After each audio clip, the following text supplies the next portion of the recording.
Glory to God. உங்களுக்கான இன்றைய வசனம் ஏசாயா 46ஆம் அதிகாரம் 4ஆம் வசனம். உங்கள் முதிர் வயது வரைக்கும் நான் அப்படி செய்வேன், நரை வயது மட்டும் நான் உங்களை தாங்குவேன்.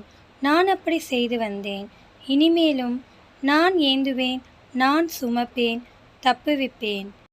கிறிஸ்துவுக்குள் பிரியமானவர்களே, நமக்கென்று யாரும் இல்லையே. நம்மை யார் பாதுகாப்பார்? நம்மை யார் பார்த்து கொள்வார்? நம்மை கண்டு கொள்வதற்கு எவருமே இல்லையே. நம் தேவைகளையெல்லாம் யார் செய்து கொடுப்பார் என்றெல்லாம் நீங்கள் யோசிப்பீர்கள் என்றால், கர்த்தர் வசனத்தின் மூலம் உங்களோடு பேசுகிறார். உங்களை படைத்தது கர்த்தர்தான். நீங்கள் பிறந்தது முதல் அவர் இந்நாள் வரையும் உங்களை சுமந்திருக்கிறார். முதிர் வயது வரைக்கும் அவர் உங்களை சுமப்பார். அவர் உங்களை தாங்குவார். அவர் உங்களுக்கு வேண்டியதெல்லாம் செய்வார். அவர் உங்களை எல்லாவற்றிலிருந்தும் தப்புவிப்பார். அவர் உங்களை பாதுகாத்து கொள்வார்.